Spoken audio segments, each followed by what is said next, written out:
నా ప్రాణ స్నేహితుడు రామ్ చరణ్కి పుట్టినరోజు శుభాకాంక్షలు.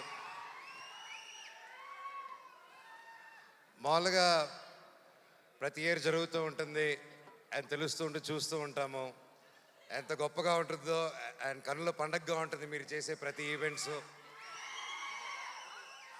అండ్ రామ్ చరణ్ గురించి చెప్పాలంటే ఐ గాట్ ఇట్.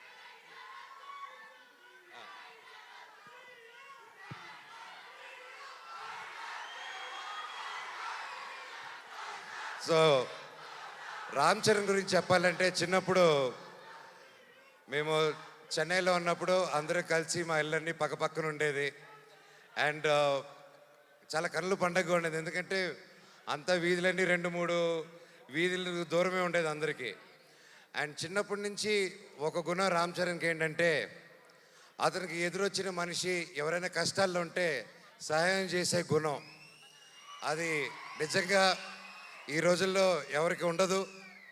అలాగే ఎంత గొప్ప నటుడో అలాగే గొప్ప మనిషి రామ్ చరణ్.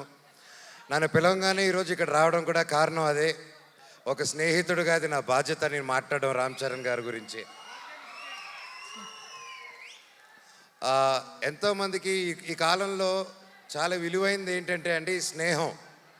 స్నేహం అంత ఈజీగా పోతుందండి.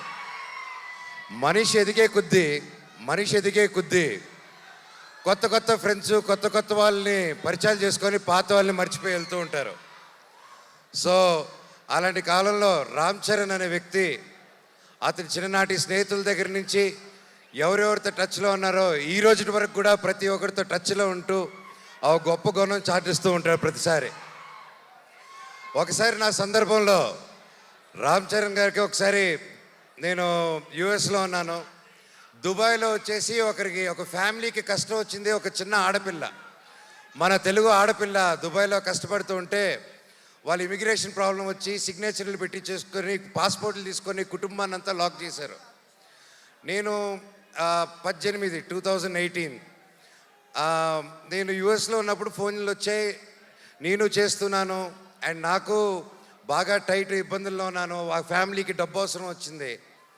నాకు అర్ధరాత్రి పూట ఎవరికి చేయాలో తెలియక టక్కని రామ్ చరణ్కి ఫోన్ చేశాను. చేసి మిత్రమా, దుబాయ్లో ఒక ఆడపిల్ల వాళ్ళు ఇరుక్కొని ఉన్నారు, అర్జెంటుగా 5 లక్షలు కావాలి. నా వంతు నేను చేశాను, 5 లక్షలు తక్కువైందిరా, ఎలా చేయాలి మిత్రమా అంటే అకౌంట్ నెంబర్ పెట్టు బాబాయ్ అని ఒక్క క్షణంలో పంపించాడు. నిజంగా బాబాయ్ ఆ పిల్లల ఆ పాప ఆశీస్సులు, వాళ్ళ తల్లిదండ్రుల ఆశీస్సులు వాళ్ళ జీవితాంతం నీకు ఎప్పుడు ఉంటుంది, నువ్వు చల్లగా ఉంటావు. ఆ శివుడిని కూడా నేను అదే కోరుకుంటున్నాను, నీకు ఏ కష్టం లేకుండా సుఖంగా ఇంకా వరల్డ్ వైడ్లో ఇంకా నంబర్ 1 స్టార్ అయిపోవాలి వరల్డ్ మ్యాప్లో అని ఆ భగవంతుడిని కోరుకుంటున్నాను. అండ్ లాస్ట్లో సింపుల్గా చెప్పాలంటే లాస్ట్ చెప్తారు, అందరూ ఇందాక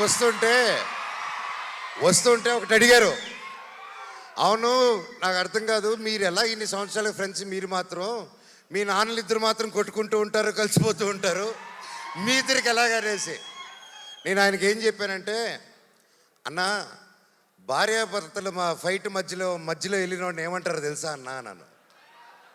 సో ఆ పొరపాటు మాత్రం చేయకూడదు. వాళ్ళిద్దరు కూడా అంతే కొట్టుకుంటారు, కలిసిపోతూ ఉంటారు. వాళ్ళు ఒక క్యూట్ టామ్ అండ్ జెర్రీ లాగా అనమాట. వాళ్ళ రిలేషన్ దాదాపు 45 సంవత్సరాల నుంచి వాళ్ళ మిత్రులు ఒకే ఇండస్ట్రీలో పనిచేసుకుంటూ వచ్చారు. సో వాళ్ళు కూడా ఎల్లకాలం కలిసి ఉండాలని, చల్లగా ఉండాలని ఆ దేవుణ్ణి కోరుకుంటూ లాస్ట్లో a relationship between mega family and Manchu family should be like fish and water but should not be like fish and man. Love you all and all the very best. నా పవన్ కళ్యాణ్ అన్నకు కూడా ఆల్ ది బెస్ట్ అన్నయ్య. ప్రతి ఒక్కరికి పేరున ఇక్కడికి వచ్చి ప్రతి ఒక్కరికి ధన్యవాదాలు. Thank you so much. I love you all. Thank you.